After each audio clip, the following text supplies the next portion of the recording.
song review, dear listener. There's the filthy capitalist optionist. Sorry says 125 gets you straight to the band and you're trying to get your band some exposure. Hit me up at instory@gmail.com and I'll show you the details about how to pull that off. You can also jump on Patreon and there is a option on the tiers to be able to get your band reviewed. Yep. Obviously, we can't lie to you, so we can't guarantee a positive review. Get what you get. It's just rubbish. Rubbish. Rubbish. That's British for garbage. My favorite is a community option. $1 at the gate gets you in at Patreon. You get to join an alliance. The alliance joins their points together, and that helps determine what songs that we do. The alliances hang out on Discord. Message me on Patreon to get the link. And they do all kinds of other cool things. They do Minecraft, Dungeons and Dragons. Yeah. It's really a community within the community. Anybody can go in the village, facebook.com/VinandSory. There's 160,000+ people on the channel. What's cool about the Discord is that it offers a real opportunity for community connection, friendship, that type of thing. And it's on Discord, so if you're not a Facebook person, it's for you. You start off at $1. Right. Plus you get exclusives. Sory and I are working on a song. So the first 15 seconds of that was on Patreon. Also, at $15 tier and above, when we actually debut the video, they're going to be there live with us. There you are, dear listener. Buy our merch. Buy our merch indeed, it all shall lead us. To buy our merch. To buy our merch. Yes, dear listener. Oh my gosh. Gosh, you make everything so dramatic. It's more fun that way. Yeah, I guess so. It is. Oh my gosh. Alright, so we fought the bastards. Oh my gosh.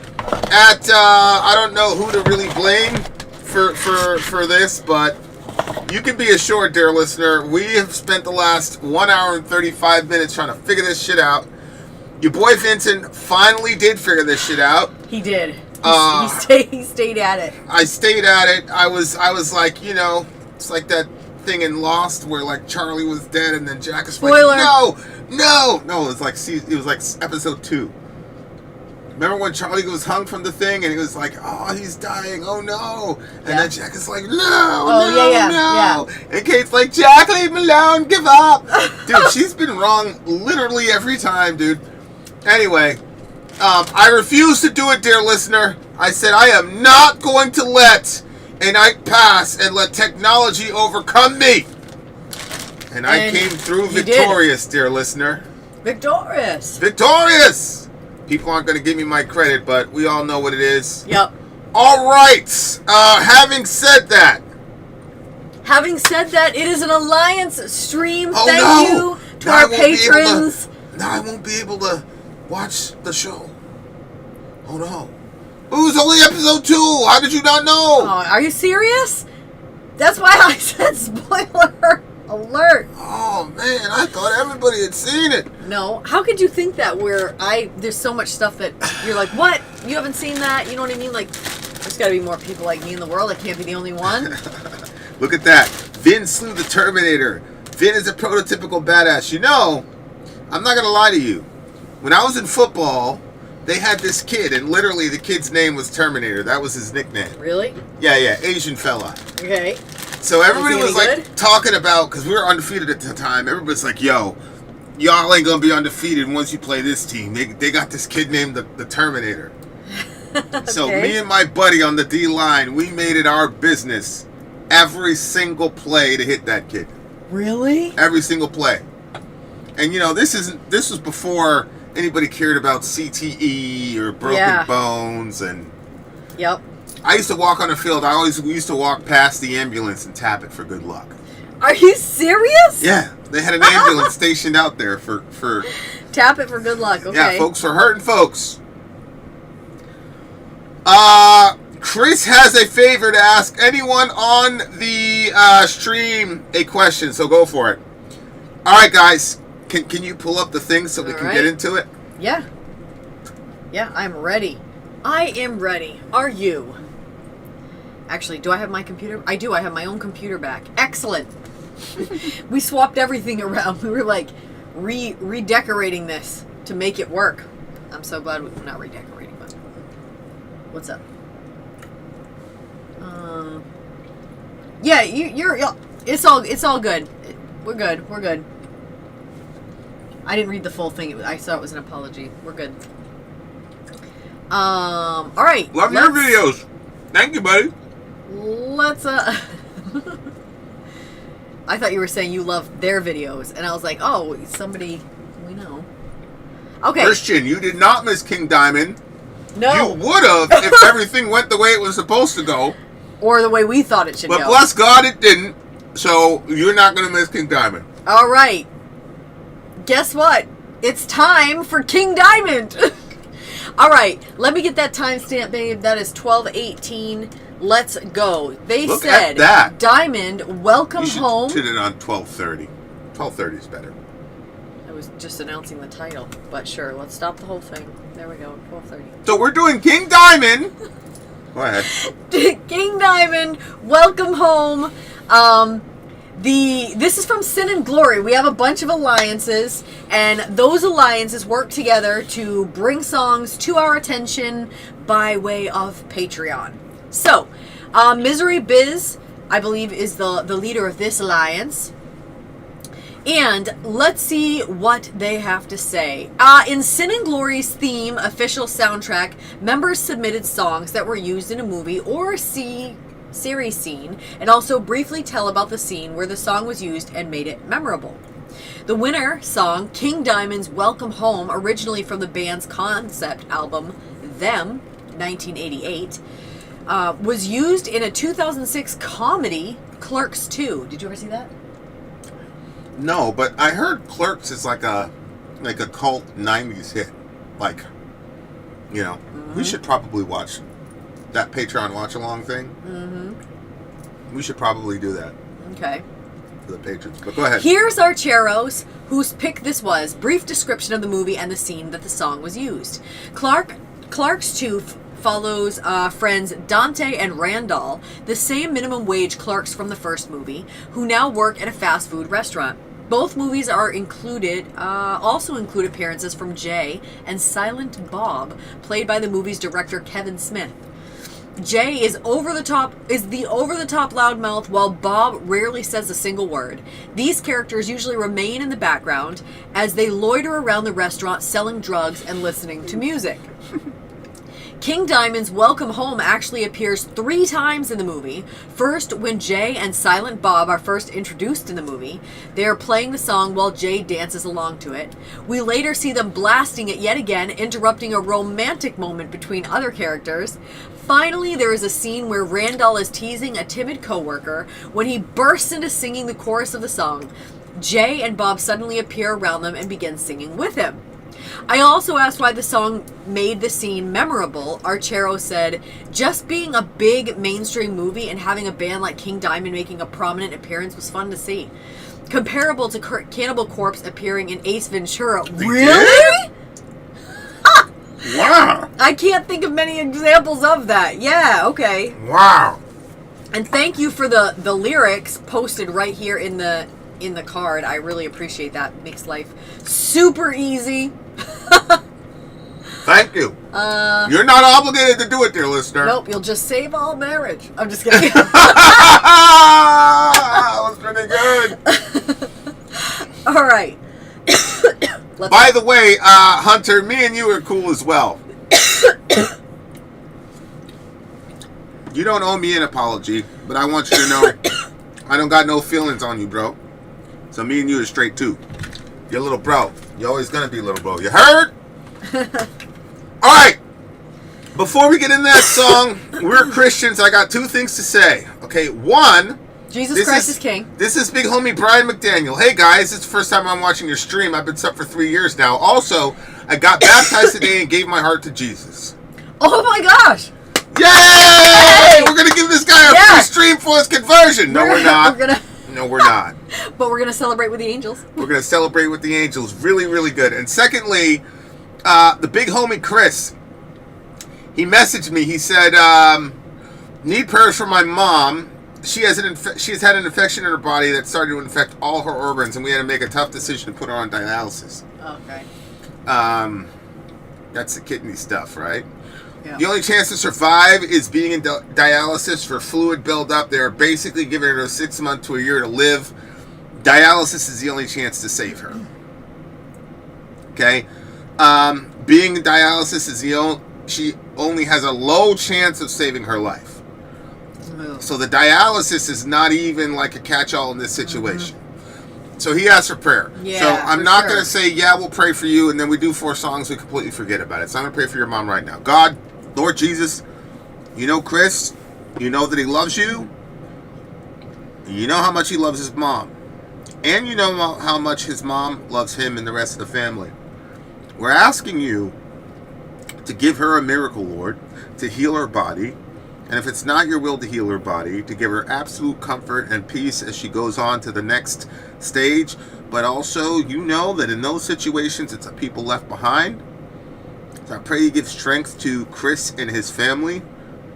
We submit to your will, whatever it is, but what we really want is for a miracle to happen and a good report so that you can increase everyone's faith and joy.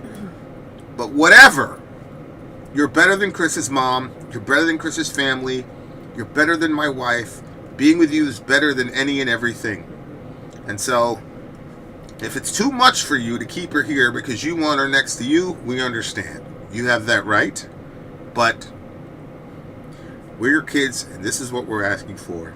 And we're asking in Jesus' name, who died for us, who rose for us, who ascended to heaven to intercede on the right hand for us, and is going to come get us personally himself, either when it's our time or when it's his time. In Jesus' name, amen. Amen. Yeah. All right, Chris. Walk tall with your head high and full confidence, my brother. Prayers All right, guys. have been made. Song numero uno. King Diamond, Out from the Asylum and Welcome Home. Them, 1988. Let's do it. Oh, that sound. That's him. Yeah, Terrifying. Did you send me the lyrics? I already did. This piano's always spooky, man. Yeah.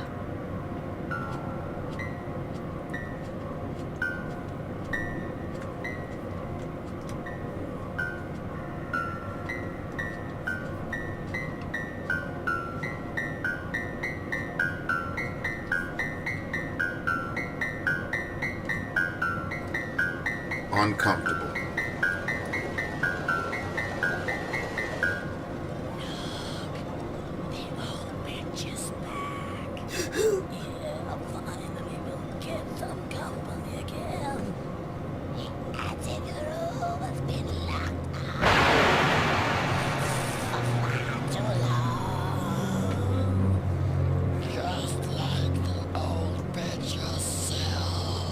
Sounds like Smeagol, right? Yeah, it was something. Demon. Why that silly wheelchair? Oh, she's pretending as always. But she does make a good cup of tea.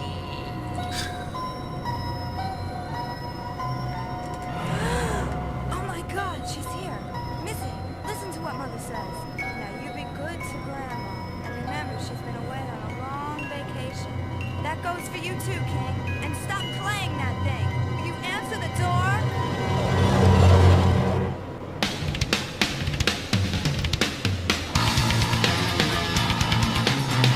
Oh, that's them.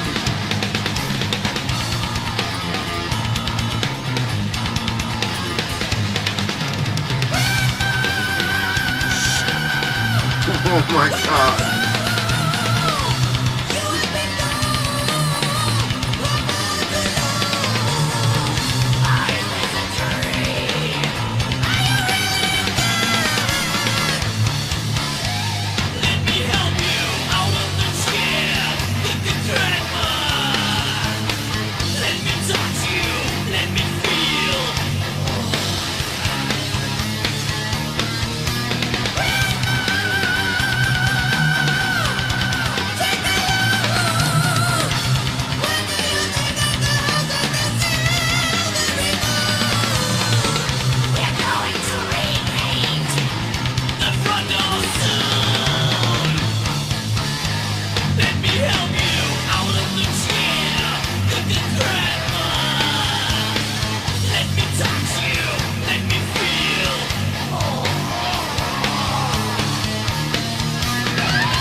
harmonizing right now. And both guitars are playing this, you know?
Now that you are stuck with me, you better be my friend. He's talking to his grandma. Okay. Yeah, listen. but did she kill them?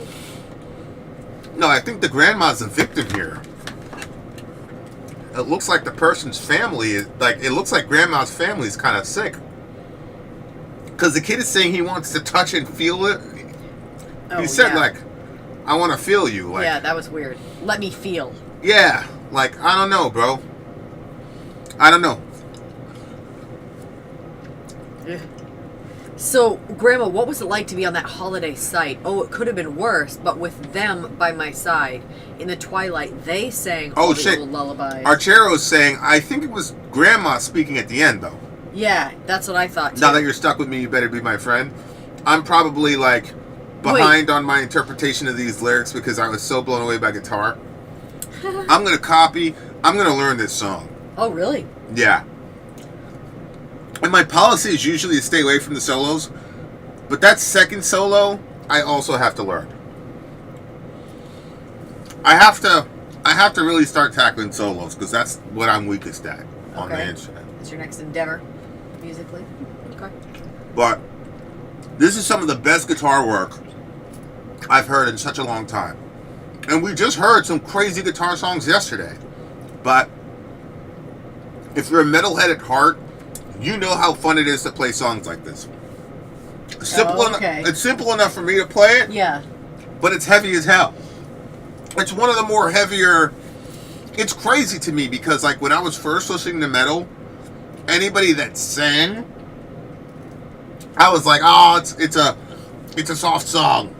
So, like Incubus, for example. Mm-hmm. That guy. Oh, you're saying anybody that sang in their music, you thought it was soft. Yeah. Okay. Yep. I mean, you could sing in the chorus or in the bridge. You know, Jonathan had that formula. He'd go raw on the verse and then sing in the chorus. Mm-hmm. You know what I'm saying? But like, but like this song, Painkiller, we were talking about. Mm-hmm. The guy is doing way more than singing. The guy could be in an opera somewhere. Yeah. And so like it was hard for, especially when we first started the channel. It was hard for me to reconcile. These guys are singing the whole song. If you took the singing out and just listened to the instrumental, you'd be banging your head for 4 minutes straight. Mm-hmm. So that was also something that I learned on the channel. Like, yeah, just because the person is singing doesn't mean that the guitar work isn't as heavy. That was a stereotype I got from nu metal. Ah, okay. Yeah. Okay. Well, this kind of reminded me. I don't know if you ever saw. Did you ever see the movie Psycho? Did you ever see the movie? You probably didn't. The movie Psycho? Yeah. Did you see it? Yeah. Okay, well, there was like an old version, black and white. Oh, wait. With Norman Bates? No idea. That one I did not see. I saw American Psycho. But there's another one. There's a famous one. Type in Norman Bates. Yeah, okay. So there it is right there, pre-filled. So he's a psycho in the original Psycho movie? It was black and white. Yeah, this guy right here. Yeah. Yeah, so my mother had told me about this movie when we were like teenagers. She was like, it's the scariest movie ever, like never watch it. So of course, you know, we were old enough where we could move out if we wanted to. So at that point, when she said never watch it, we immediately went and got it. And we called her over. We were like, Mom, we're about to see this scene. She was like, you guys are gonna be so scared. You shouldn't do it. And it was just so like, it was so old, and like the person like held the knife up, and it was like. She thought that was so scary that it made that noise. And then they were like in the curtain. Well, anyway, the grandmother was in a rocking chair in this. And I think that the grandmother was actually dead. But he thought that the grandmother was alive. I'm not sure. So this song kind of reminded me of that situation. Because he says that there's no bed up in there. Yeah, it's in attic. the family dynamic, because it was Norman Bates and his mother. That was the big thing. Mm-hmm. His mother was always like, Norman! Yeah, but it turned out it wasn't her. It was him calling. She was dead in the chair. I think she was like a skeleton. Yeah. She was like, did he kill her? I don't know. I don't remember a lot of it. It We're wasn't just like giving out like spoilers. No, but this is like friggin' how old is this movie? I mean, my God. But it's an iconic movie. What if Hunter wants to watch it? Well, sorry, Hunter. I mean, you picked the wrong stream. I need to watch that Hitchcock's biopic at some point. Maybe we can all watch it together, Neil. Who knows? Okay, keep going. Hitchcock. Isn't Hitchcock the one that made Birds? Yeah. Yeah, so we got a Hitchcock next weekend with Nick. Next weekend, or yeah, I think it's next weekend. Oh, we're watching Birds? Yeah. We're watching a Hitchcock movie? Yeah. Oh shit! Really? No? I did not know. Yeah, that was up on Patreon. Mm-hmm. Okay. So anyway, so this reminded me of that, the way that the song was going, and then he says, Missy and Mother, they're dying to meet you. How strange. She's spoken no word. I wonder, Grandma, are you all right? Missy's the sister, right? I thought it was just like the kid. Yeah, probably the sister of the mom. Okay. Grandma, You got a good grandma to remember she's said, been away on a long vacation. But didn't the guy say that wasn't she in like a psych ward at the beginning? Right. Oh, right. That's what the name of the song is. There was something in the title. Yeah, it says Welcome Home. Welcome Home, but there was like something about the asylum or something in there. Well, look. It literally says intro out from the asylum. Right there. Yeah, there it was. Look, the old bitch is back. That means she's but that's the voices that are saying that. Yeah. I was assuming that... finally we'll get some company again. The attic room has been locked up for too long, just like that old bitch herself. She's on the time, though. Why the silly wheelchair? Oh, she's pretending as always. But she does make a good cup of tea. Oh, my God, she's here. Missy, listen to what your mother says. Yeah, I think this is like a combination of like either the orderlies at the asylum are talking, because it says out from the asylum. Yeah, I thought she was out from the asylum. Oh, she got out of the asylum. She's coming back home. I got you. I got you. And the spirits or the whatever that's inside the house, them said they've been locked up in the attic till she comes back. Right. There's something about her return that gives them access to the people. That's good. She's crazy. Maybe like it physicalizes her metaphysical craziness. Oh, look at our chair that said, haha, we caught it. He says, Grandma is returning home after being in an asylum. The kid's mother told them that she was just on a long vacation. Yeah. Okay. Yeah. All right. Okay. So let me see. So they're saying, let me help you out of the chair, Grandma. Let me touch you. Let me feel. That's weird. But at the end, she I don't know says, if you noticed, she says, they Missy, said, listen to what Mother says. Missy, I'm presuming, is the sister. Now, you be good to Grandma, and remember, she's been away on a long vacation. That goes for you too, King. And stop playing that thing. Will you answer the door? So that would be him. I'm assuming he's playing guitar. Mm-hmm. So this is kind of like semi-autobiographical. Mm-hmm. Grandma's welcome home. You have been gone for a long time. Is this a dream? Are you really back? Let me help you out of the chair, Grandma. Let me touch you. Let me feel. Grandma, take a look. What do you think of this house in the silvery moon? We're going to repaint the front door soon. Let me help you out of your chair, Grandma. Let me touch you. Let me feel. Oh, wait till you see your room up in the attic with the them spirits or whatever. Yeah, that's why they're saying that they get out until she's there. Oh my God! But if you notice at the end, because remember he said, "Well, can we feel?" It says the voices are here. Let us go inside. Something's on their mind. They are still alive. Can you feel their eyes? Can you feel their eyes? Now that you're stuck with me, you better be my friend. Which begs the question, because in the universe of this song, those beings were real. They're the first people we're introduced to at the beginning of the song. Yeah. And we know that they're in the attic. Yeah. So here's my thing. Is Grandma just crazy, or is it that she can She's see... tormented. She can see these Yeah. beings that nobody else can see, and because of that, now we're going to put her in a psych ward. Yeah. See what I'm saying? Yeah. So, that is really an interesting idea. That's really, really interesting. The kid asks, Grandma, who are they? Well, I forgot how many hertz... Never mind, you dirty little brat. Like, we only see vision from, like, X to X, and there's, like, whole bunches of hertz or whatever where we can't see, and the same thing with hearing. That's why you have a dog whistle. We don't hear the dog whistle, but the dog hears the dog whistle. Mm-hmm. And so it's like, people are like, I don't believe anything until I see it. It's like, well, you already know scientifically that you cannot see everything that there is to see. Mm-hmm. It's got to be in a certain, framework. And obviously, if you look at that from an evolutionary perspective, your survival in the physical world is not contingent on you being able to see a ghost. Because they can't do nothing to you. But your survival is contingent on whether or not you see or hear the car in front of you or beside you when he's going to change lanes, or if you're trying to run away from a lion or whatever, or to hunt. So, from a Darwinian perspective, you could see why these limitations make sense, right? Because as Hoffman says, if we saw the universe for what it actually was, we would be frozen. There's just too much shit to process.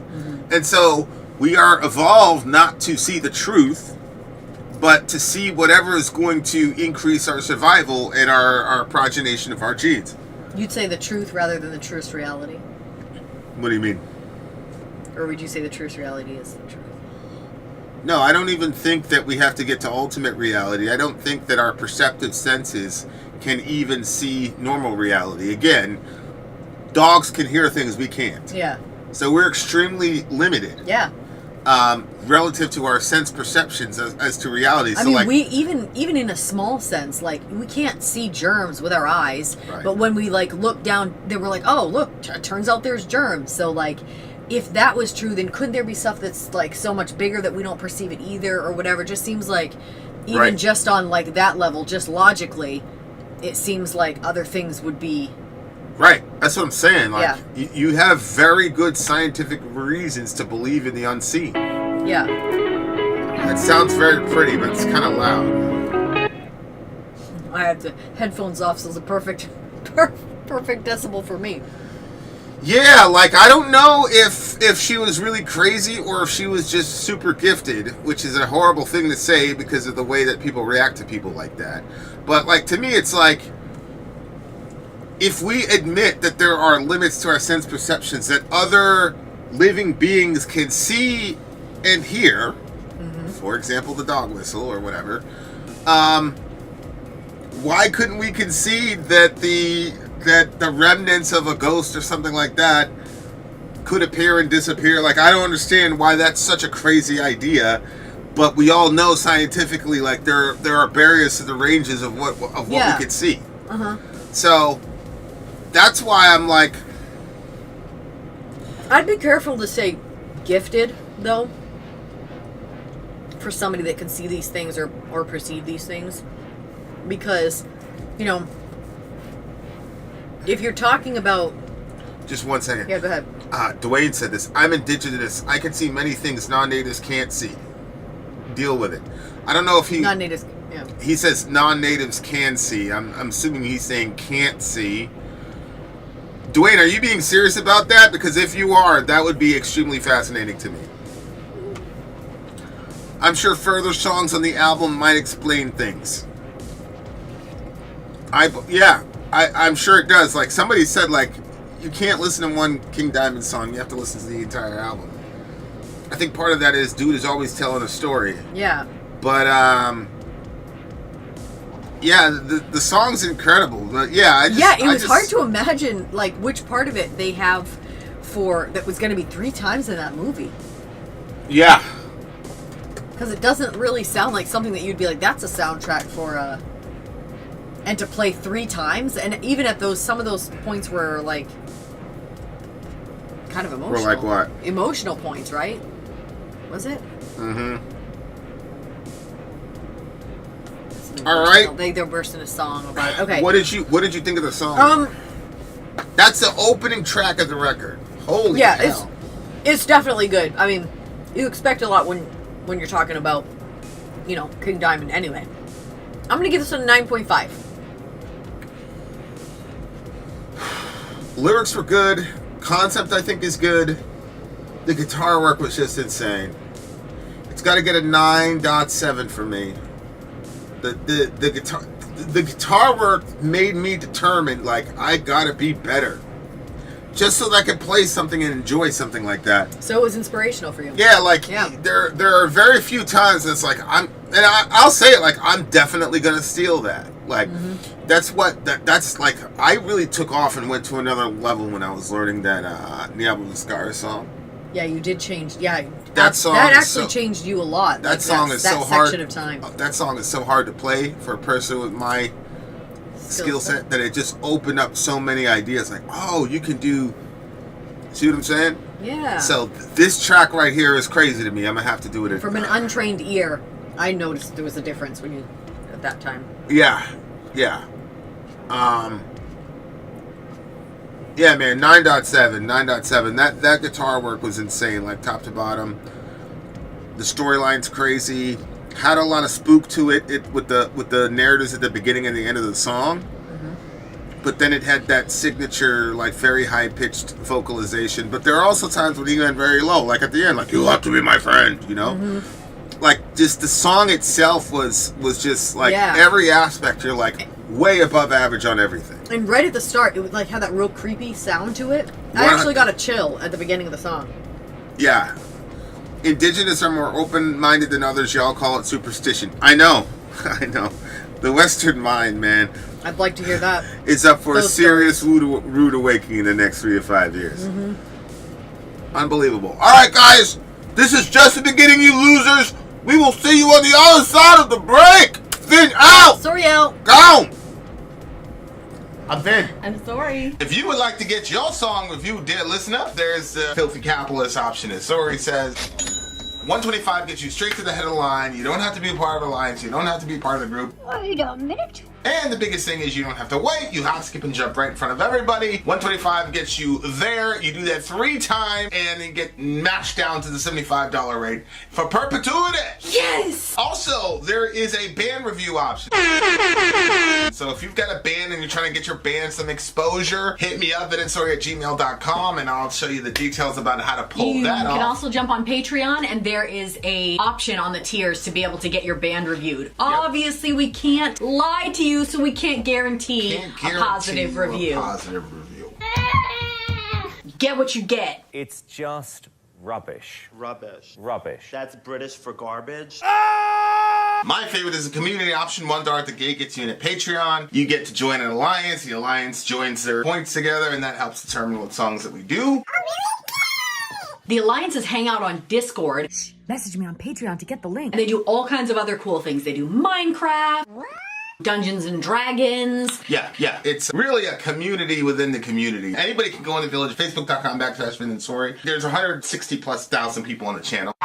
What's cool about the Discord is that it offers a real opportunity for community connection, friendship, that type of thing. And it's on Discord, so if you're not a Facebook person, it's for you. You start off at $1. Right. Plus you get exclusives. Sorry and I are working on a song. So the first 15 seconds of that was on Patreon. Also, at $15 tier and above, when we actually debut the video, they're going to be there live with us. There you are, dear listener. Buy our merch. Buy our merch, indeed. And Charles shall lead them. Oh my gosh. That sounded so loud. Ready? That water came down the wrong. No, Pedro, never mind.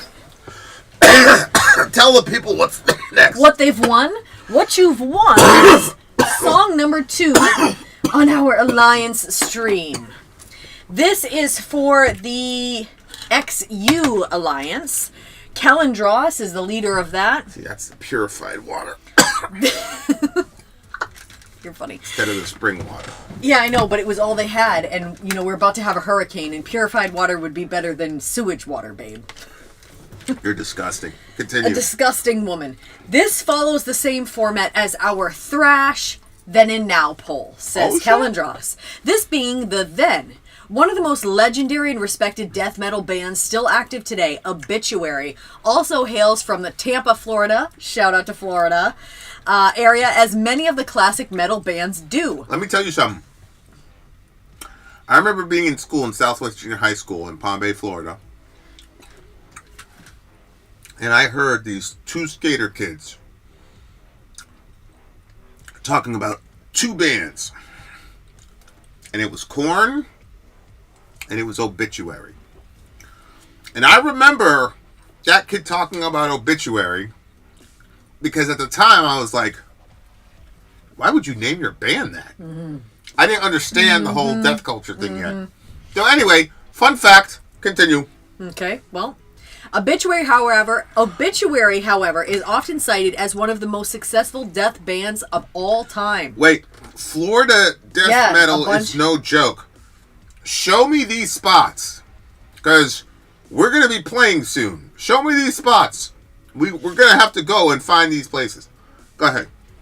Despite a brief breakup, one of the most successful bands of all time. Despite a brief breakup, they have reformed and have been active, releasing a record just last year.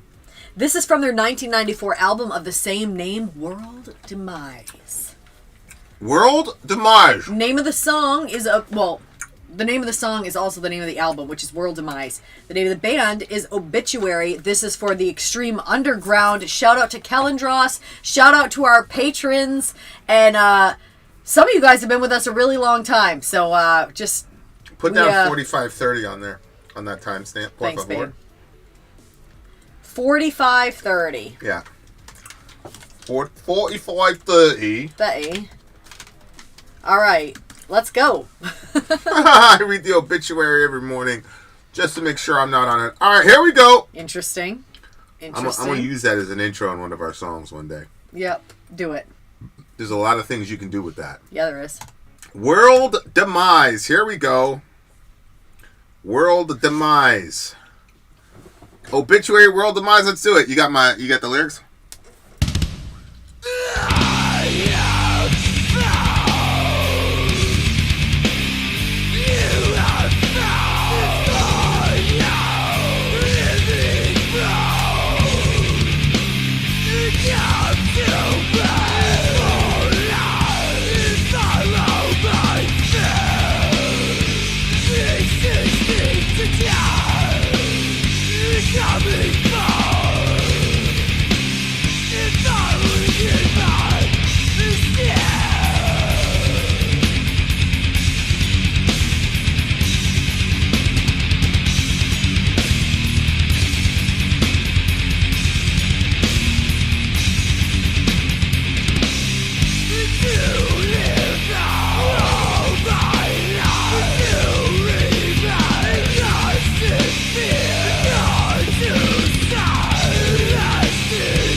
That's unique. I see what you did there.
What is that?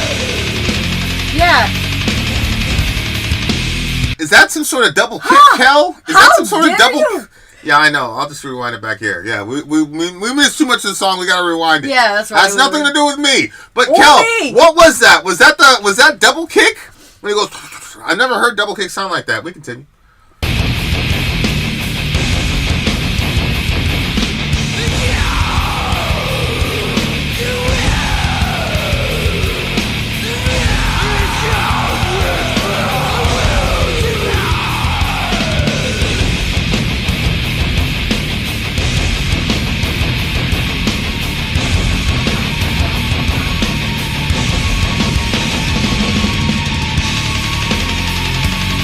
Right here.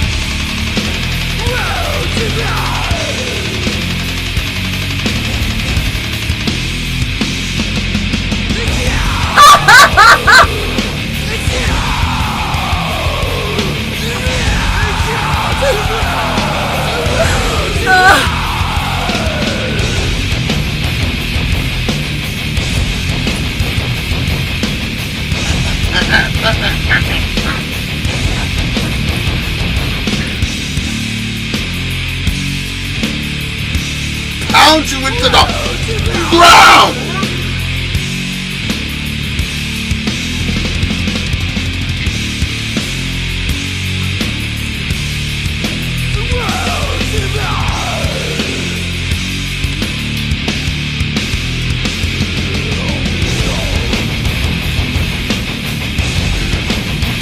I like that.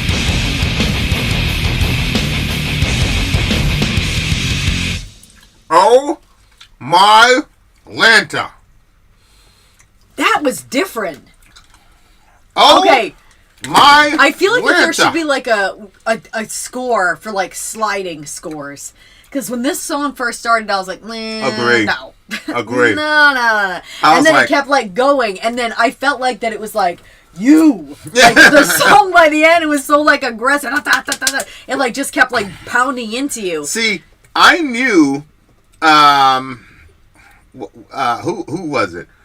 It was my man, the elder in here, Dwayne. Dwayne was And he's flat like, tire. he's like, why? This man is suffering, right? Why Yeah. is he in so much pain? Yeah. And I was like, yeah, like vocally, that's what we on right now. Like, I'm like, I'm not really, I don't know. You know, so when Dwayne said that, I'm like, yeah. And I'm like, yo, I don't know, bro. Like, sonically, at the beginning, to me, I'm not going to lie to you, dear listener, I was kind of like, this is some cheese, bro. Yeah. But, like, as the song went on, yeah. and as I got more and more used to his vocality, it was just a pure enjoyable song. And I've heard double kicks. We've all heard double kicks, especially if you're a metalhead. But I don't remember ever hearing a double kick that sounded like that. That was, I mean, like, yeah. Here's my boy, Real Science. 2 foot pedals per bass drums. It doubles the pace. First used by Simon Phillips in '97. wait a minute, he's so that doing means you like have to go like quads. opposites, right? Is he doing like quads then? Is that like quad kick then? I think he's saying if you're double, so he's saying you're doing a double kick on 2 one. foot pedals and then the per other bass. That is, You see what I'm asking? yeah. You're doing a double kick on one of them, and then you're doing a double kick on the other one. But if you did them at the same time, then it would be like this. But if you do them opposites, then it's going to make it so there's double the amount. That's crazy. If that's what it is, that's crazy to have both of your feet going at a different pace. Captain double Flax kicking. in this bitch. Let's go! Crazy. Captain Flax. Look at Kel. It was Prog Pro. Stop it. There's no prog in this. Just know what real you're live doing. American. We know what you're... Yeah, American yes, quad. You did Southern some good job. metal. Vinny. Yeah, of course. Vincent. Yeah, that's 2 per kick. That's it. Okay, so this song got so much better as it moved on. What year did this song come out? The lyrics were dark. What? Yeah. It was a hard place to be. Yeah. What year did this song come out? That's a one of the good things I question. want to know. That is a good question. Kellen Dross, let me know when yeah. the song came out, sir. Because... Prog Pro is the person who picked it. Shout out to Prog Pro. Perhaps I spoke Too soon! prematurely. Yes, a bit too soon. In which case, I apologize, Prog Pro. A very good pick for this song as well, though. Continue. We continue. Go ahead. Okay. I don't know what year it came out, and it seems like Kelly 94. isn't speaking to you. Oh. Yeah. 94. Yeah. Kel's mad at me. I think our friendship is over now. Yep. That's all right. Good day. Okay. All right. So somewhere around 94, 95, 96, 97, 98. Yep. One of those years. Wait a minute. What am I saying? It was 1994. Look at this. We already had the answer. 1994 album, the same name. Okay. So yeah, 1994 that came out. The lyrics were they didn't have the same energy as the song itself did. It was like kind of like I found it was kind of sudden to me, because to me it's like, okay, if you're going to talk about the world demise, like I feel like there should be some sort of narrative that demonstrates why the world needs to be demised. Not that you had a personal problem with someone. Yeah. Like, I got a personal beef with somebody. That means everybody's gonna die. Like, that's what Dave Chappelle said about school shooters. Like, kill everybody, nigga?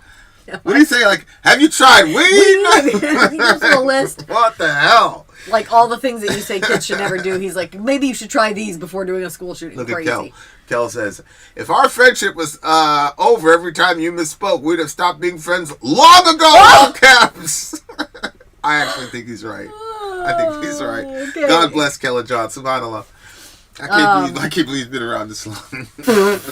I love him. You know I love him, but you know, he's the only one I ever did that thing with. That thing that we did, you're the only one. Okay. So here we go. I have found, you have found, before you living grown. Before you like the living people, before you living grown, you got to pay. Oh. Live for life. So grown means like die? I think so. Does he mean like croak? Yeah, I think so. Before Like you living grown, yeah. Oh, controller of minds in this bitch. One of my favorite Europeans. Live for life, follow my steps, existing to die, following in my steps. Got you. Do live out all my life, do remain in constant fear, going to sigh and hasten to burn. Rock the one who finds, paid to live with the light. See, so I was tracking with it at the beginning, then I kind of lost where he was going. Fall to two lies, great demise, in silence. Counting graves, lives foul. Going to die, come to burn, world demise. Go with die. Go wilt die. The shocked earth groans, world demise. It kind of sounds like a sort of like choppy, okay, like telegrams. Remember how telegrams were? Like it was just like little bits of information. Stop this, stop this, stop. It kind of sounds like that, somebody, like they were channeling or something and then writing down little bits. I have found you know what I mean? Like the way that it reads, fall to two, lies great demise, in silence, counting graves. Almost like prophecies too. Have you ever noticed that? Like, the Bible gets really specific about prophecies and then they come true to the very specific detail that they were in. But then you have like other, who was that guy? And it wasn't Hammurabi's Code. Who's the one that put out a lot of prophecies and like, they were like Nostradamus. Really Nostradamus, right? They were like really weirdly confusing and hard to. Yeah, like the bird will fly between the two trees, and then the wind that the bird leaves will make the trees fall. Yeah. And so people go, "Oh, that's 9/11," right? It's the bird and the two trees. You know, it's yeah. Like this to me is like, okay, you hate humanity. Everybody is foul. Falls to two lies, great demise. I think the two lies would be that there's a God, and secondly, that there's life after death. I think those are the two lies he's talking about. I thought he was saying if you fall to two, and I don't know what the two was, there's demise for you. Lies great, like lies as in like that's what lies in wait. Yeah, it very well could be. Like, his writing style leaves a lot to be kind of reinterpreted to a degree. You know what I'm saying? So, like, I see what you're saying. It seems like he's saying two lies, but it could very well just be fall to two. Yeah. Because it says, paid to live with the light. that to me like sounds like religion. And then the next thing you see is fall to two lies, great demise. In silence, counting graves, lies foul, go to die, come to burn, world demise. Go wilt die. I don't know if it's God wilt die, and maybe we don't have that. You know what I'm saying? Maybe it's just not translated correct. Maybe it's God will die. And or if it is could God be like will die, go then, with death. Right. What's the name of the song again? It was World Demise, just like the album. Okay. Okay, so what was going on with you then? Yeah, so I mean, like I said, lyrically, when it first, started out, it kind of sounds like, somebody who's just, they're deep in it and they're just waiting for everybody to drag down to the pit that they've been crawling around in. You know what I'm saying? Like the whole, I have found, you have found, before you living groan, you got to pay. Like this sort of like, you're talking about the living, but you're talking about their end, and you're saying you have to pay. Like, what is it? Is it the debt that all men must pay is death? Is that what it's saying? Like, all you living are going to pay this debt? Yeah. And before you do, live for life, follow my steps. And then he says, existing to die, following in my steps. Like, what a miserable existence, my God. Like, you're just living to die. Like, it's not... I do think that decisions can bring... Like, I think that people can make certain life decisions and choices that can keep making their life so miserable that they get to this point. I also think that sometimes people are dealt a really hard hand and that they can also feel like they're at that point. You see what I'm saying? Mm-hmm. But it's interesting that he says, do live out all my life, do remain in constant fear. So he's saying like this, I'm just living to die. So he's like living with the face of death. And like, when you think about Jesus, he came and he conquered death. He conquered the grave. Like he said, the last enemy to be defeated was death. And so I don't know. I just think that it's interesting that you have this person, because also he says, look, I haven't given you a spirit of fear, but of power, love, and a sound mind. Mm-hmm. That's a cool verse. But anyway, it's just interesting that he's saying, like, so he's talking about like living in the face of this death that's coming to you, while at the same time he's saying he's living in constant fear. So, which would make sense, like from a biblical worldview, you know what I'm saying? Right.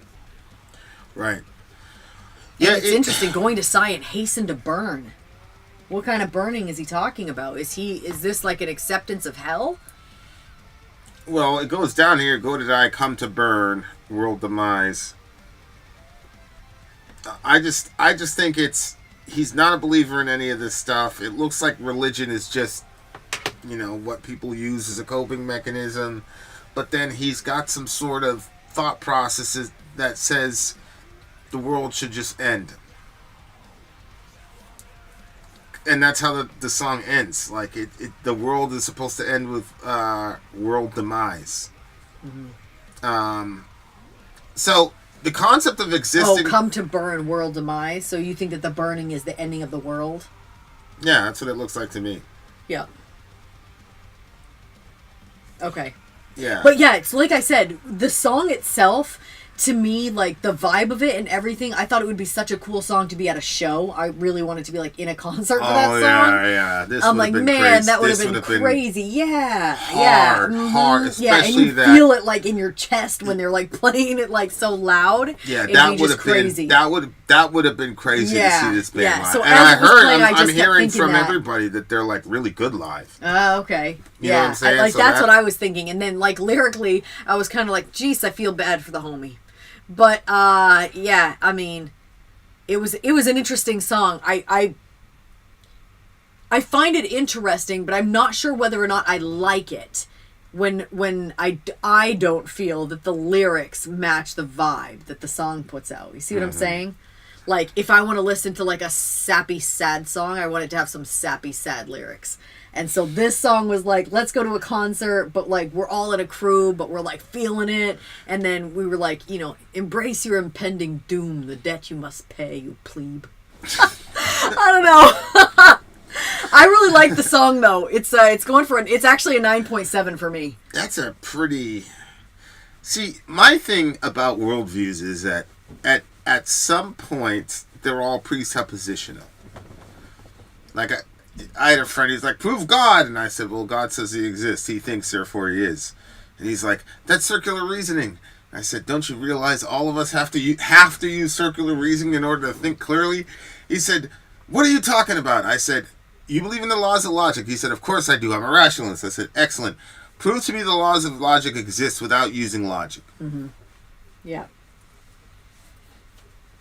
He's like, I can't do that. And I said, okay, so what you're saying to me then is that logic justifies itself. That's circular. That's circular reasoning. Mm. You're saying you know that you believe logic is true because it would be illogical to not believe it. That's circular reasoning. Exactly. Right? So everybody starts at the bottom. Your first principle is always going to be self-referential. Always.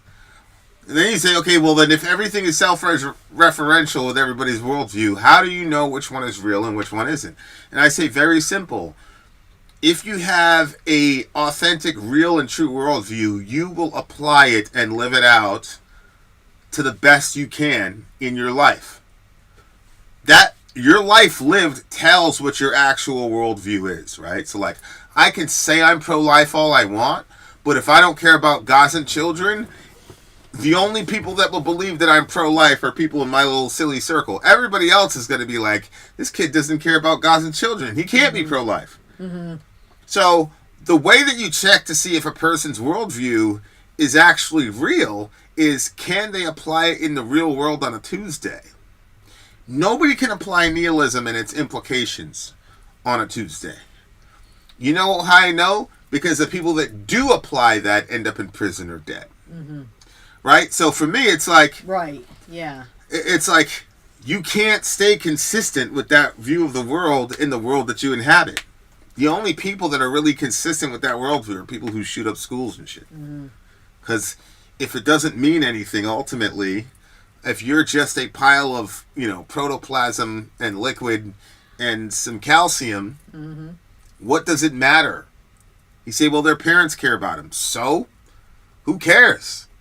You know how many chickens you've eaten that have been separated from their parents? That's a thought process. And since they were told that they're just animals, albeit advanced animals, to them, they think that really works. And you say, well, a human being is not an animal. And they say, why? Didn't we evolve from the... Right? Yeah. So how can you tell them they're not animals? It's because the people that are telling these kids that they're nothing but animals already had a codified worldview that said that they were something higher than that. So they don't have any problem telling these high school kids that they're lower than that. And they don't understand the worldview implications of what that means and how that gets lived out in a society. That is such a crazy way of looking at it, because you're right. We're not just the height of who we are, we're also the depths of who we are. That both of those make us up. And so when you think about us, we're saying, you're made in the image and likeness of God. Like, this is the heights that you can go to. Right. While the other person is saying, we're just animals. Right. But that's like your base instincts, like the way that you see what I'm saying? But there's also So the there's focus on that implication. one. There's also the implication for some form of possible racism or genderism, simply for the fact that if I believe that we got here from lower order beings, but that the process is still going. Because to us, the creation process stopped on day 6. Right. But for them, things are constantly evolving or whatever, so that opens up the door. We don't have an issue with evolving. Sorry. Go ahead. Here's why. We have transspecial evolution, and that's kind of where things get weird. But what I'm saying is, just like at some point there was a break between the ape and the Homo sapien, or Cro-Magnon or whoever, there's a clear break, and one was clearly superior to the other. What's stopping us at the human level for saying, I am part of a group of people who are more advanced than these other people, and so they are less than me because I'm here in evolution and they're still here. Yeah. I don't know how you argue against that, Yeah. especially when you think about technologies like AI and implants and chips in people's brains, and at some point our children's children will probably be able to communicate telepathically with each other. And it'll just be a matter of course that everybody's walking around with Neuralink and constant AI feed in their head. So there's some sort of like bio-machine unity type of thing. But then you'll have a whole host of people, our age, Kendall Johnson's age maybe, that say, no, you're not putting nothing in my head. Hell fucking no. You see what I'm saying? Like, we've read Revelation. You see what I'm saying? And so it's like, it's really easy. You talk about a generation gap. What do you think the next generation is going to say? They're going to say, this chip or whatever is part of our evolution. And you're going to say, no, it's man-made. And they're going to say, yeah, man is an animal. And we don't have free will. Haven't you listened to Sam Harris? So anything we do is pre-programmed by nature. So then that means that this chip in my head or whatever represents, and there will be a clear delineation between a person with that and a person without that. Yeah. They'll be clear, especially in the business world, in war, like, it'll be clear. And so what is stopping the chip people from looking backwards and saying those people are now cavemen? Yeah, exactly. Or now they're you know, an ape or Cro-Magnon or whoever. Neanderthal, right? Like, somehow the Neanderthals got, you know, made it out of existence, whatever.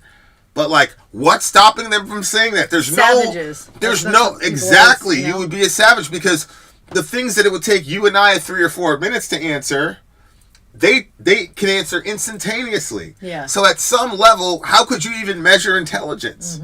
They have literally all the information literally at their their fingertips, and all they have to do is think about it. Yeah. And say, what does Cro-Magnon mean? Yeah, and when did he... AI. Blah, blah, blah, blah. Right, so now I'm a superhuman. Like, literally. Yeah.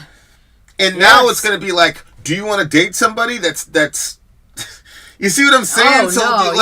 We're going to experience a clear bifurcation. For sure. And there's going to be one group of people that are objectively superior in real measurable ways.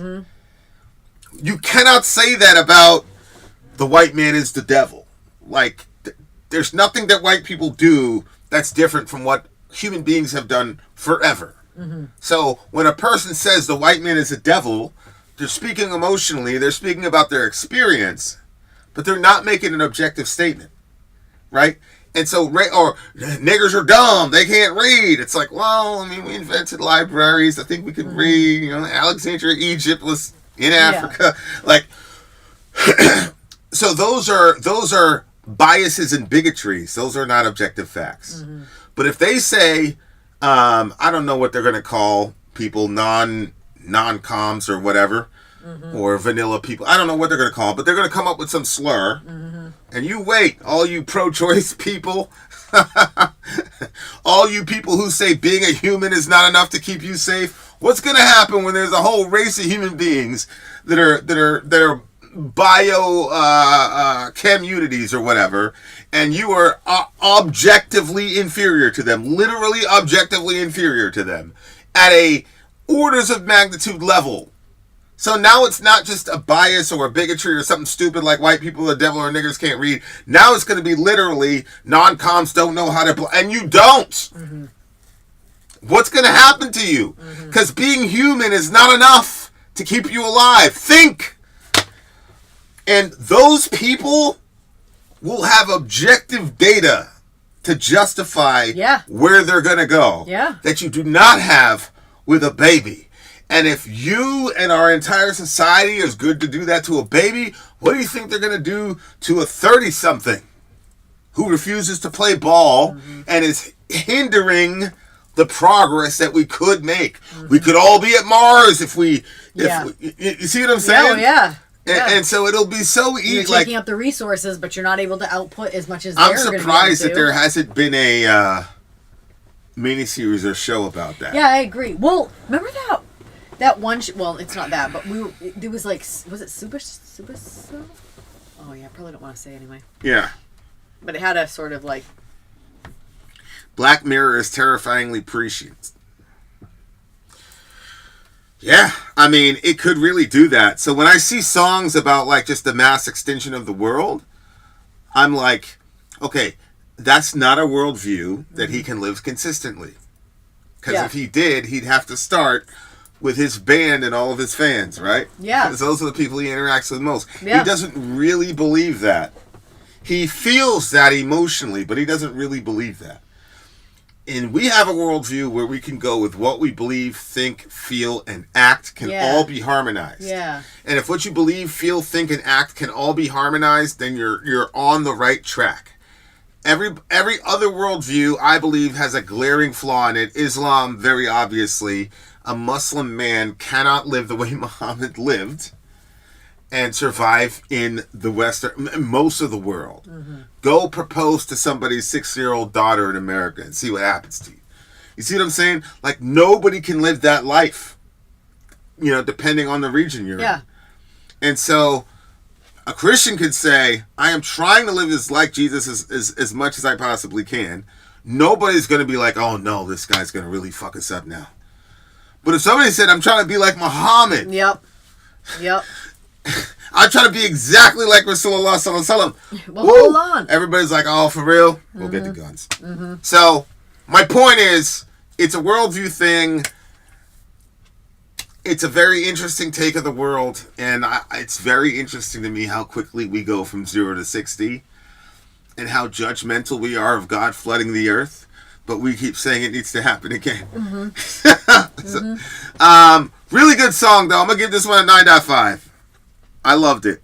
Sorry for the long review, guys, but I was just really thinking about it. Mm-hmm. Yeah, I thought I already rated it. I thought I gave it like a 9.7. Well, a 9.7 is what it is. We have more to come, guys. All right, you gave this one a 9.7? Mm-hmm. Yeah, I had to give it a 9.5 because I really enjoyed it, but it wasn't on the level of the song previously, so I didn't want to give them the same. 9.5 and 9.7 is a universe a universe of difference for me. Mm-hmm. Okay? All right, guys. We will be right back. The two really good freaking selections. No disrespect to anybody else. Two really, really top-notch, and they're very, very different. I heard Obituary's clean live. I really, like, they're on my bucket list now of bands to see. Okay, good. They're on the bucket list of bands to see. Yeah. I was going to put Slayer on my bucket list, but I've already seen Slayer. So, there you are. There you have it. Commercial break there, listener. We'll see you on the other side of the break. Vin out! Sorry out. Gone! I'm Vin. I'm sorry. If you would like to get your song reviewed, dear listener, there's the Filthy Capitalist option. As Sorry says, 125 gets you straight to the head of the line. You don't have to be a part of the alliance. You don't have to be part of the group. Wait a minute. And the biggest thing is you don't have to wait. You hop, skip, and jump right in front of everybody. 125 gets you there. You do that 3 times, and you get mashed down to the $75 rate for perpetuity. Yes! Also, there is a band review option.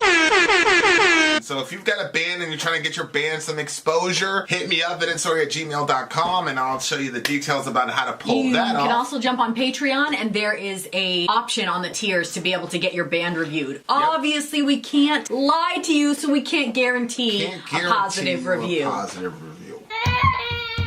Get what you get. It's just rubbish. Rubbish. Rubbish. That's British for garbage. My favorite is the community option. $1 at the gate gets you in at Patreon. You get to join an alliance. The alliance joins their points together, and that helps determine what songs that we do.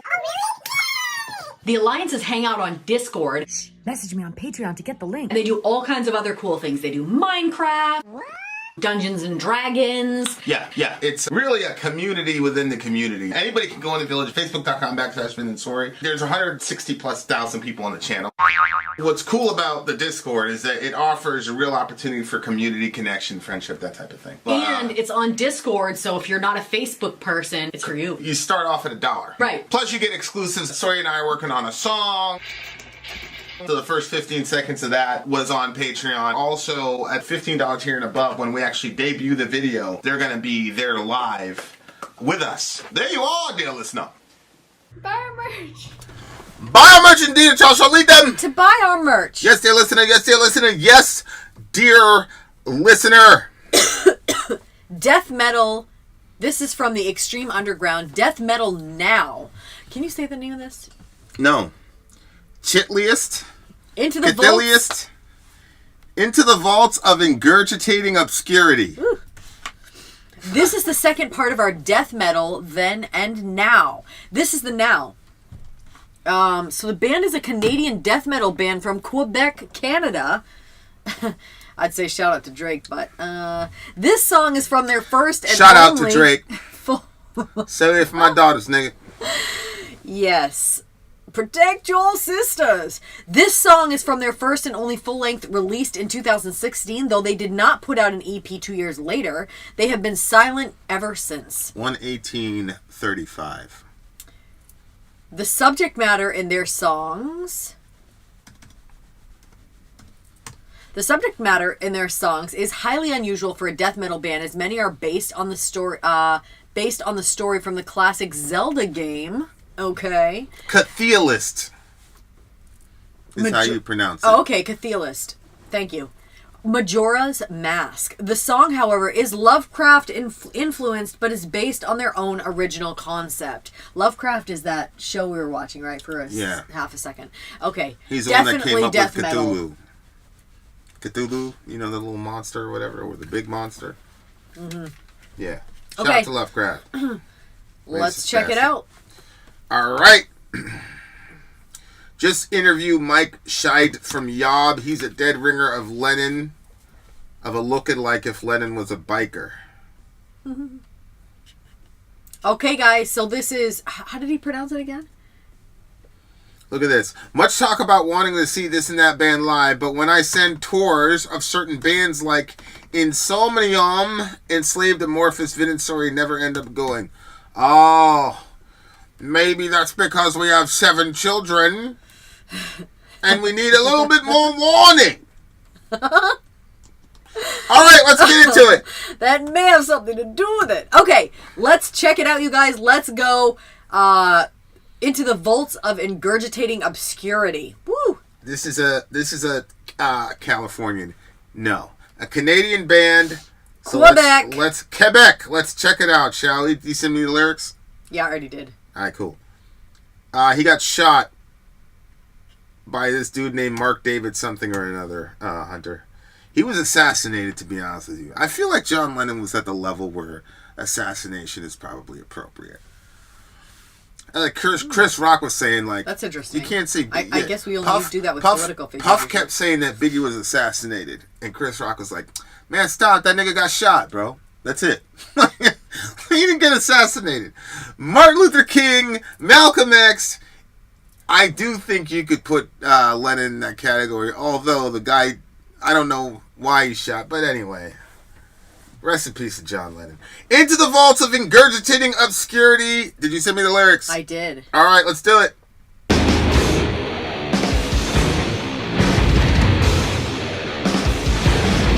Ah, dirty.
Munch on your body merciless.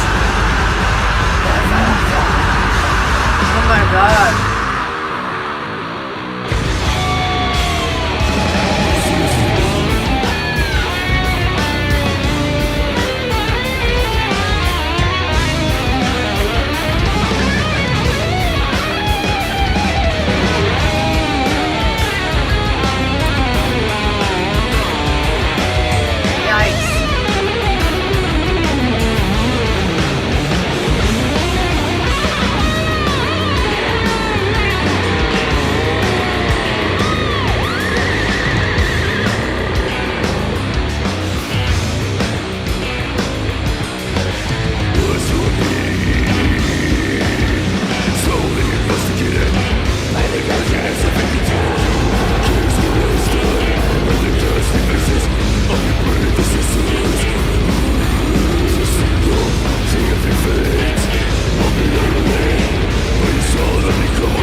You won't become all one eternity. of them. You'll be feasted on for all eternity. SubhanAllah.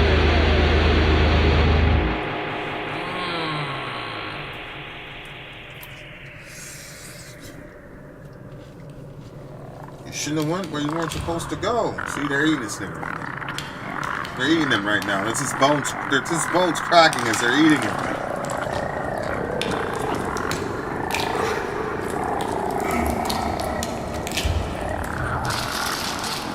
Jeez, another 50 seconds of this shit. I thought it was them walking on the wet. No, the last thing you hear is that he's being fisted on. Gross.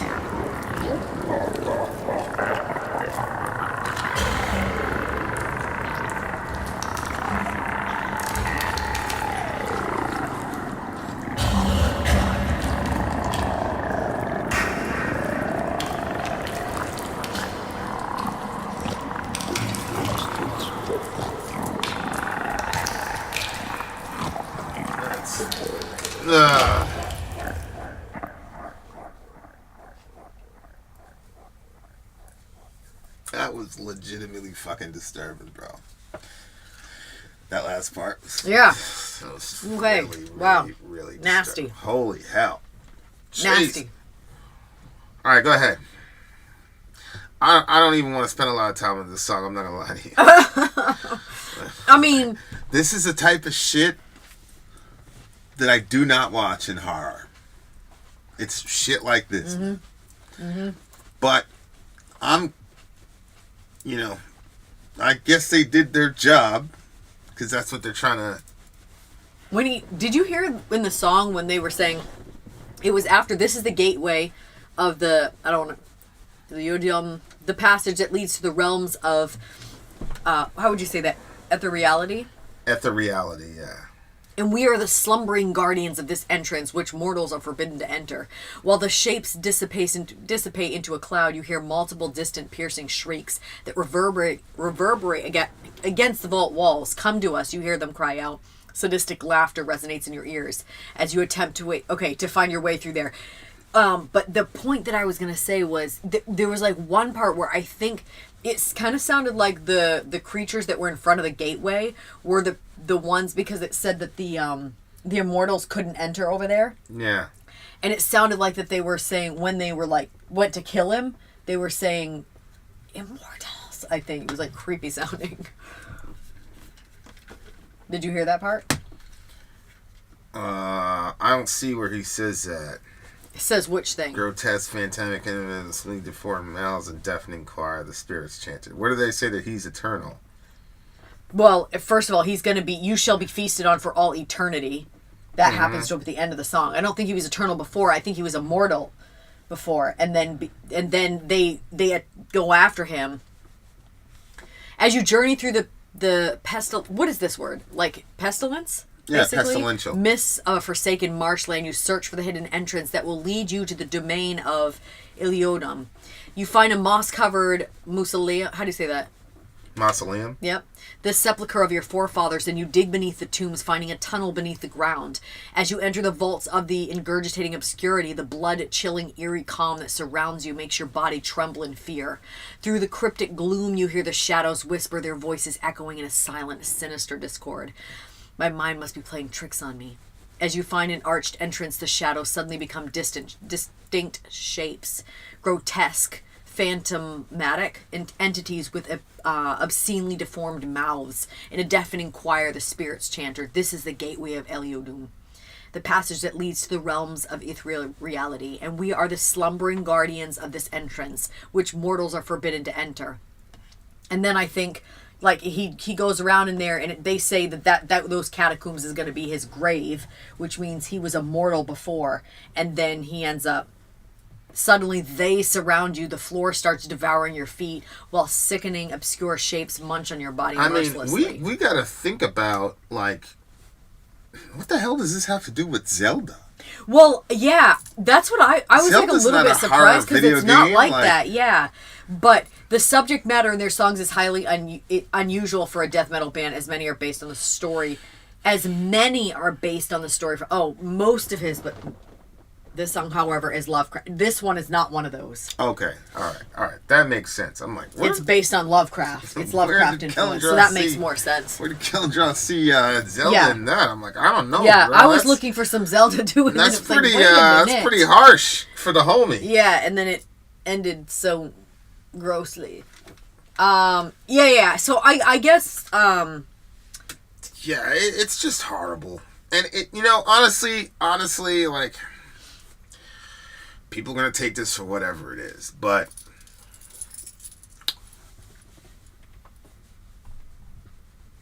I had to watch a Kasaspa video. And in the Kasaspa video, that was when ISIS put this dude in a cage and set him on fire while he's alive. Yeah. And we had translation. He's calling for his mom. He's fucked up. And I had to watch that video. I remember watching it,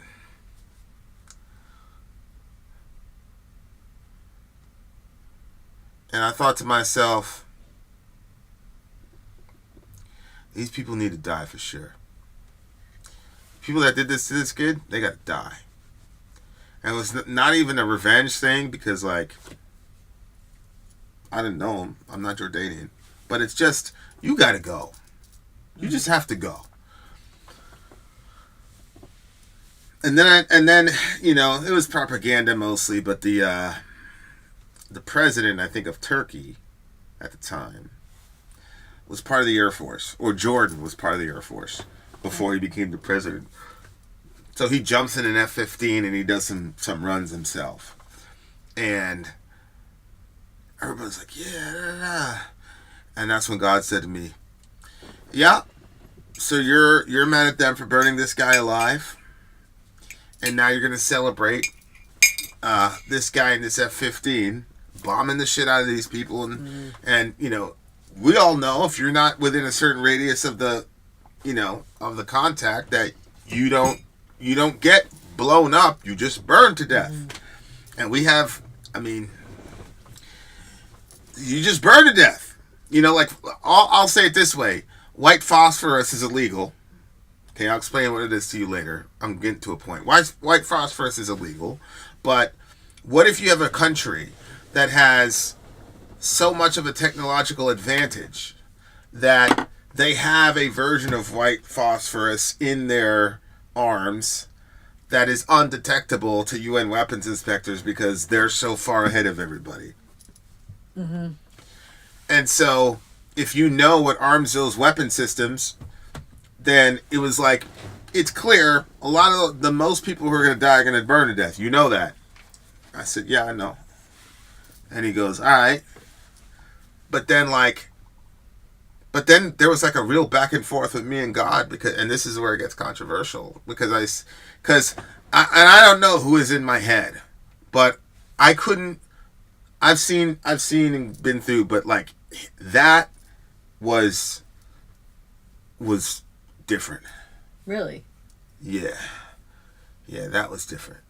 Because the other ones, it's like, dude's walking down the street and his head explodes. Terrible stuff, but he didn't suffer. You know what I'm saying?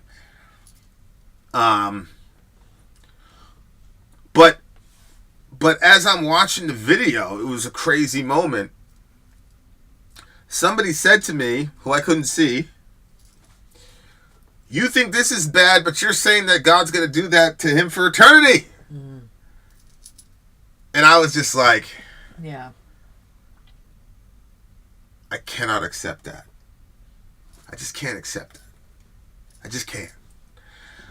Most Christians who talk about people burning in hell forever have never seen somebody burning for 3 minutes. I don't think that God has the strength to do that.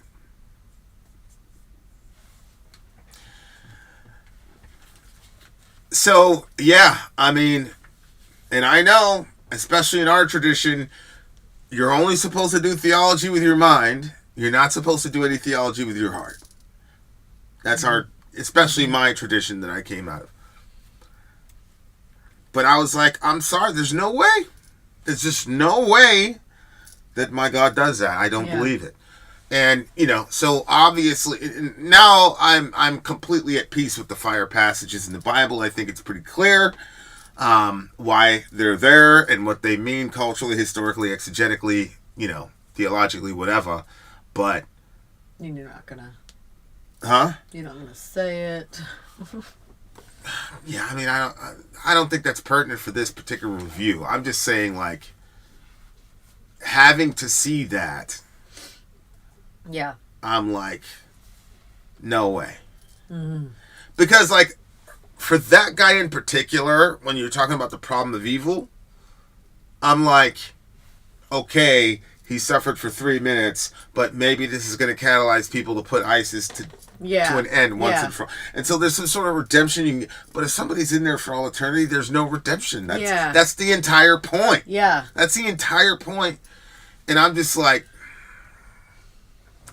yeah, man, like, I just don't believe it. I just don't believe it. And so,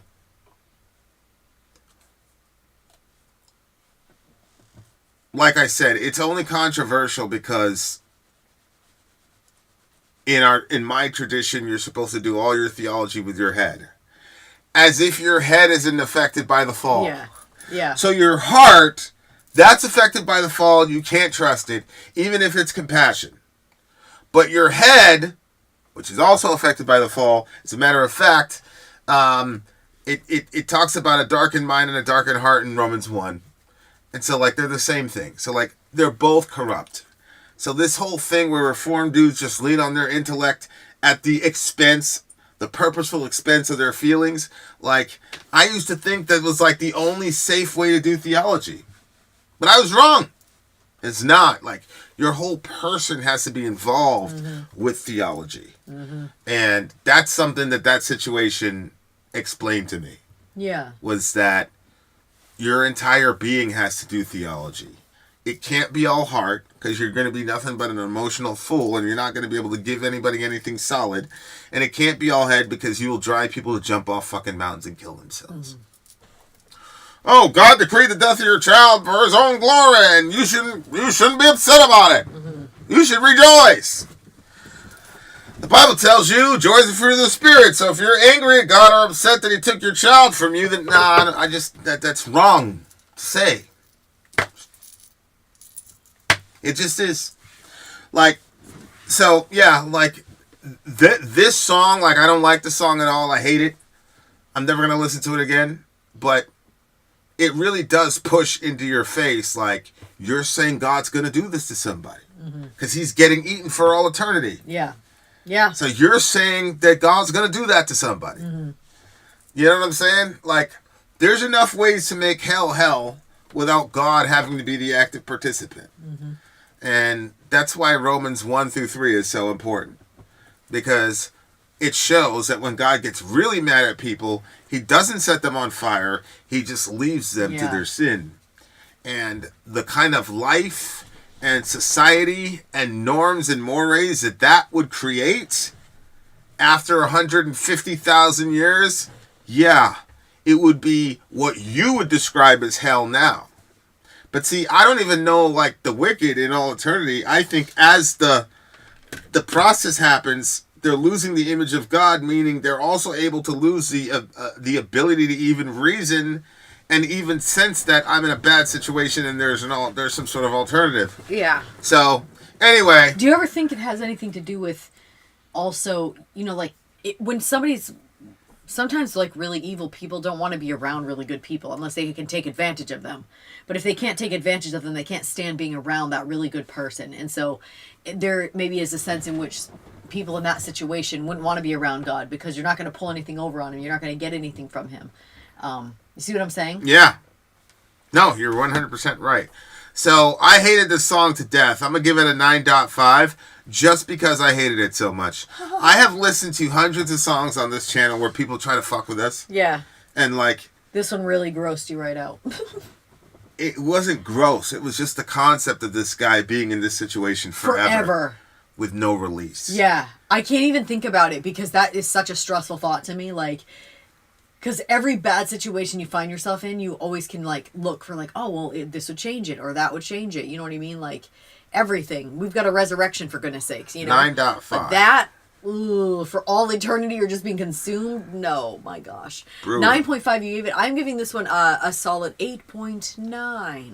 Brutal. I hated we'll be right back. I hated the song. We're not going to be right back. We got one more song for you, beautiful people. Ben is hurrying us and rushing us and shit, so we're just going to get right into it, shall we?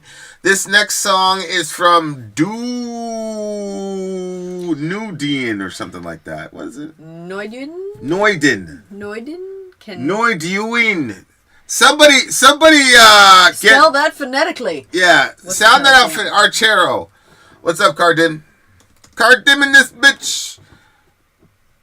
What was that, 143? Yeah. Okay.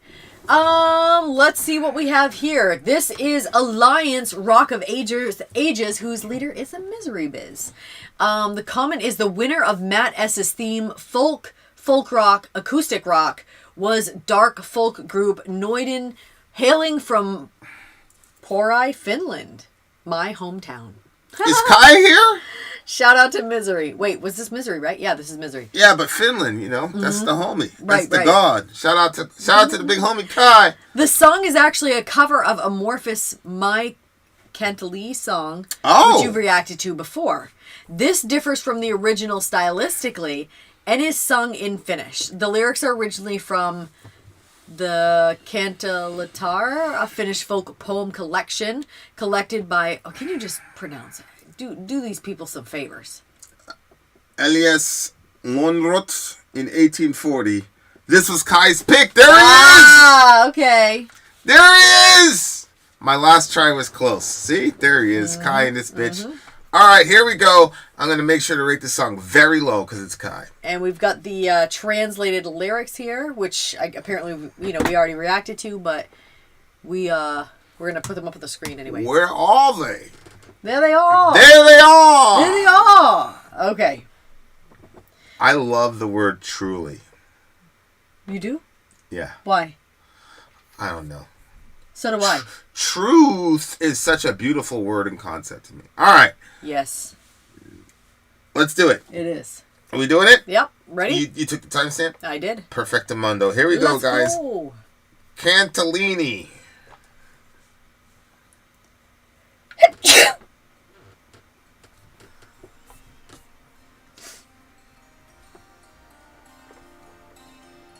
Ooh.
panevat, jotka soittaa sanovat, arvelevat kanteletta. Väinämöisen peistämäksi Jumalan ulomaksi. Hauen suuren hartioista veen kuiron kunkkuluista.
go. That is my style.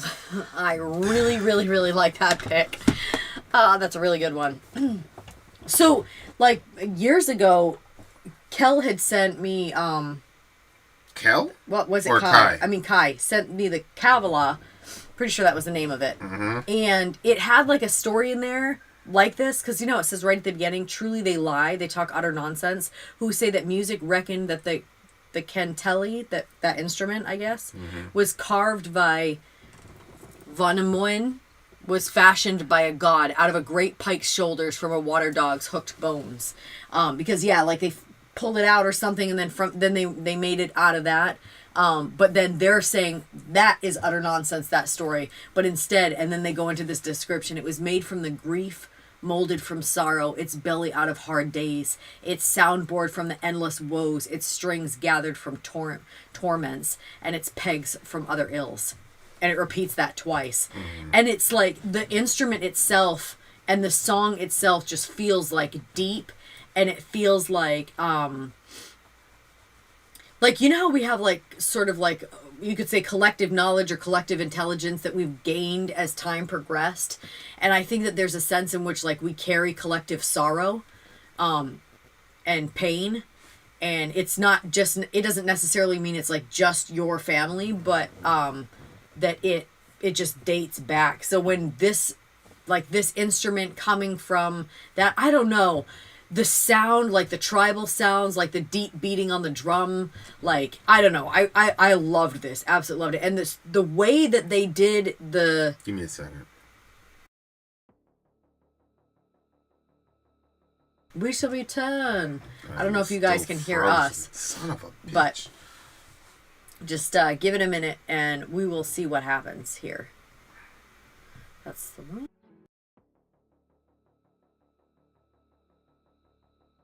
I'm dead. I'm sorry. If you would like to get your song reviewed, dear listener, there's Filthy Capital. You know what? Maybe I can go into the Middle America one. Man. No. As if we have 250,000 subscribers. That's crazy, right? 250,000? Wait, yeah, than that.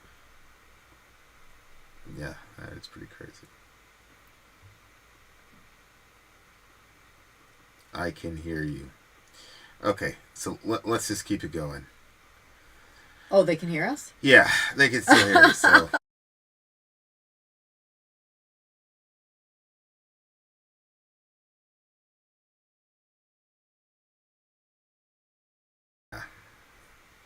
You're just trying other things? Yeah. Discuss. Here, yes, the video is frozen. Oh, man. I thought I had it. No. I could tell because I saw that weird look on my face. Look at my... I know. I look like a... I'm going to eat a carrot. You're the worst. All right. Well, we'll just keep talking because I know everybody stood for this long. Yeah, it was just like the deep sounds that it made. It was just so beautiful. And then, you know, like I said, like that sort of collective grief and sorrow and stuff. And so it just felt like we were all together, even though sometimes, you know, like we're separated, but we're still together. I just loved it. I really, really am drawn to the sound of that style of music. What would they consider this style again? I mean, it's metal. It's, yeah, but I forgot what they call it. Something like European metal or something. Like, what's the name of that band? In Flames, maybe? I don't know. In Flames is another one of those like that? Yeah, they're a kind of band like that, I think. Like, yeah. They do really good with melodic stuff. Yeah. But, yeah, I liked how they... It's a podcast now. I liked how they denied the mythical elements of the origin of this instrument. Which now you liked it. Why? Well, not because I don't believe it to be true, because I actually believe that other beings taught us how to use musical instruments or put us in the right direction or whatever you want to call it. So I actually believe that. So when I say mythology, I'm just saying it for the audience, but I'm not saying that I don't believe it. You know what I'm saying? Yeah. So Okay. It's interesting that they denied the mythology in this instance in order to make another point. I just think it's a brilliant device. It's such a brilliant literary device to say, I am going to basically slay this sacred cow. Yeah. Now I have your attention. Yeah. And then I'm going to give you something. Now I have my platform. I'm going to give you a different... Yeah. Okay, so one is, this is how it got originated from the gods, but the other is, no, this is human experience. Yeah. These are our experiences, and from it came the desire to express that pain through song, through music. And so the instrument then is born of that kind of conflict. And I just thought that was such a brilliant way. Dark folk is kind of the genre. Yeah. Yeah. Okay. It's just a different way to talk about the collective pain that all of us identify with. You know, because it's doing something almost blasphemous, almost offensive, and so you know now that, like, okay, you've got this person's attention, but then. And like, again, like the creation part of it, the creation of the thing is how the gods experienced that. This song doesn't necessarily contradict that ultimately, but this song is talking about the human side of what went into making that. And in my worldview, obviously, we've got the doctrine of concurrence, where the devil, God, angels can do one thing in their realm that we then replicate in our realm and vice versa. Yeah. So it looks like we're doing the same action. And so, like, when I think about all that, it's like, this is kind of an act of concurrence. In the one sense, the gods made the instrument, but there's another sense in which humans made the instruments through their suffering and whatever. And I think maybe they're saying, if you pin them to a wall, maybe they're saying, well, the first half gets overemphasized to the detriment of the second half, so I'm going to use this as a literary device so that I can...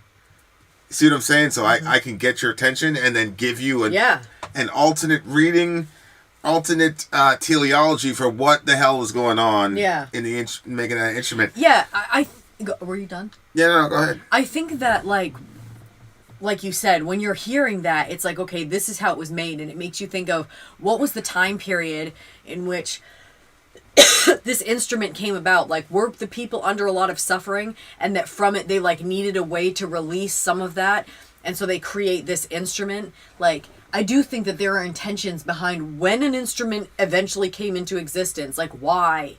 Like, was it celebratory? Was there like a time of peace and a time of, you know what I mean, marriage and celebration and life? Or was it a time of like dark grief molded by sorrows in the belly of hard days? And like, he's saying like, that's when this instrument was constructed. Soundboard from endless woes, its strings gathered from torment. Like, music is powerful, and it has a way of oh, go ahead, you were going to say something. It just sucks to see like how connected these people are to their people, their religion, their land, whatever. And like, that does not happen. Like, there's nothing celebrating the African roots of... I mean, you have certain rappers that do it, but they're marginalized by the hip hop community. So if they do that. It's just one of those things, man, where it's like, people don't realize like hip hop is a very like almost Republican atmosphere, because it's so dominated by men. It's such a male I mean, look at Diddy. It's such a male dominated environment that like pretty much 90% of the females have to be like overly sexual, and then the ones that are not overly sexual, they can live comfortably, I guess, but they're not getting the deals that Nicki Minaj gets for walking out half naked, for the one Cardi B walking out half naked. Like, you know what I'm saying? Like, I don't know. know. So it's like our own people, like, we're not trying to hear that shit. You know what I'm saying? So, but yeah, like as an outsider looking in, like, yo, this is crazy, because it's such a, you almost have to be really, like, I could never write a song like this. Like, it would not be right for me to write a song like this, because I've gone through these things, but I did not go through them with these people.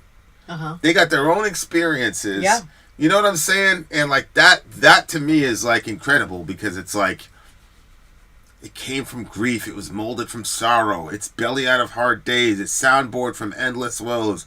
It's strings gathered from torments. Like it's just over and over again, like what these people went through, and how hard it is to survive in any sort of way that's life-giving over there. Yeah, I mean it's difficult for sure. Yeah. It was an incredible song. The vibe, somebody said it was vibey. It was crazy. Gosh, I it did a really, really good job of building the vibe. I love that we got the translation because it just blew me away. And there wasn't much. It was verse 1 and then verse 2 twice. But it was so But it carried with it like this meaningful. heaviness, like this sort of like you felt like you were kind of like traveling back there, and I don't know. But like this deep feeling and expression. I loved it. I mean, this is a 9.9 for me, actually. I mean, I don't know how it would be sinful and racist for you to say you hate rap culture. I hate a lot of shit about rap culture. I don't know how that could make you a racist. Look, man, like I say all the time, racism is probably the most common sin. Racism and sexism are probably the most common sins that are probably universal to every human being on the planet. So white people are allowed to despise black culture just as much as we do. It is what it is, man. It is what it is. Vonneman played it for the first time. Not only did all the people stop and listen, but even the forest creatures gathered too, unable to tear themselves away from the magic in its strings. Yeah, I mean, yeah. Sorry, buddy. I'll let you know. This the homie though. I'll let you know the next time, bruh. This is my dog. Yeah. All right. That was an incredible song. Really, really incredible song. I really liked it. Much love to the Finnish people. Figures it had to disappear on Kai's pick, for God's sake. I know. What did you give it? This I one give got it a 9.5. And I would have actually given it probably a 10 if it wasn't. I'm not like a fan of like sorrow or discussions of like staying in sorrow. So that's why the song couldn't be a 10 for me, but it was definitely like, boy, I loved it. I loved it. 9.9 for me. You guys, it's been really awesome hanging out with you guys. This is, again, thank you to our patrons. You guys are, you know. Yeah, we got something cooking for y'all. I think y'all are going to like it. We're going to make an announcement on it. Hopefully everybody will be able to make it. We'll try to schedule it at a time when the most people possible can make it. But I do think it's special. And it's really, we need more ideas for the patrons. We really want to make it worth your while. So, so that's coming up. Be on the lookout for that update video because it's coming up pretty soon. Yeah. All right, you guys. Have a good night. We love you very much. Stay safe. And be kind to each other. Yes. Be kind to one another. Having said that, dear listener, and also, thank everybody that stuck around all the way till the end here with these ridiculous technical difficulties. Yeah, exactly. Yeah, Captain Flax, we definitely will, for sure. But, like, yeah, man, like, we really, really appreciate you guys sticking with it. I was coming down to my last troubleshooting step. Actually, I told Soraya. You literally said one more. I told Soraya, I said one more. And then I violated that because I actually failed on the one more. Oh, really? But you didn't say anything. But then I saw that thing and I'm like, could this be it? And it turned out to be it. Mm-hmm. So it's all good. Shout out to Curious Potato. Shout out to Hunter Lewis. Shout out to Ben Bear. Shout out to the big homie Kellandros. Love you, baby. Controller and Misery. Misery. Hi. And Pony. Hi. Controller of Minds in this bitch. You know we love him.